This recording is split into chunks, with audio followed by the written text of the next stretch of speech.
And here are my note cards, as well as my visual aids that I am passing around.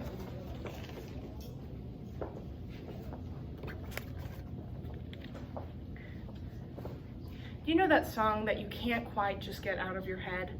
Well, as humans, many of us connect our memories from infancy all the way to adulthood with music. And as individuals, we utilize music in our everyday lives, sometimes without even realizing it.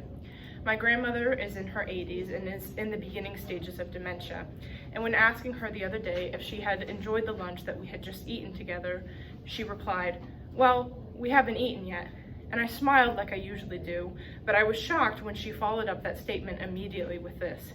"Can we listen to that Patsy Cline song? The one that you were playing in the bathroom as you got ready this morning?"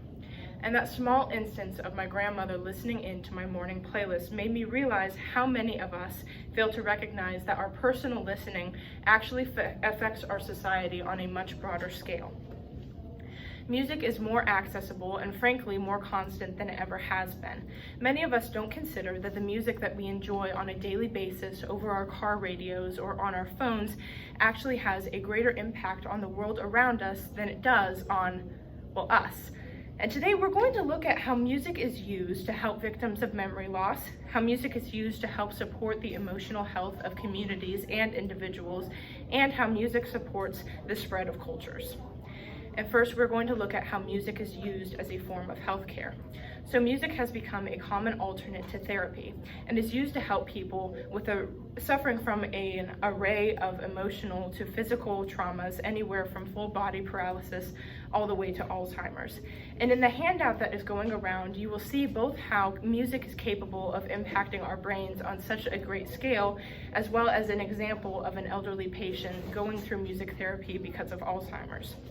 Musical therapy did not become a formal practice until the following of World War I, when veterans suffering with post-traumatic stress disorder reported only feeling soothed when listening to the radio or listening to live music in their rooms. Modernly, however, music therapy is used to treat elderly patients suffering with dementia. And Chris Harper, who is a geriatrician at the Arbor Company, explains that adults suffering with dementia emulate a true childlike happiness when listening to the music of their childhood. And next, we're going to take a look at how music impacts the emotions of us and our communities. Many people view certain forms of music to be harmful or even overstimulating for children. And while this can be true, music is also crucial in the early developmental stages of children. And when a parent listens to a song over the car radio or plays a song on their phone, they're simultaneously improving their child's motor skills, vocabulary, as well as just general emotional understanding. Additionally, music is so powerful that it can affect society's emotions on a wide scale. Philippe Camacho, who is a classical composer from Pennsylvania, wrote to the radio station Classical FM a story about him discovering Beethoven's Moonlight Sonata when he was failing out of his high school classes. "Without classical music," Philippe writes, "I would be like 90% of my friends back in Philly, either dead or in jail. Now, as a teacher, I see how far music can reach to those affected by gang violence. Music saves." And lastly, we're going to take a look at how music helps to share cultural identities. As social creatures, we are dependent on various forms of communication in order to connect with one another.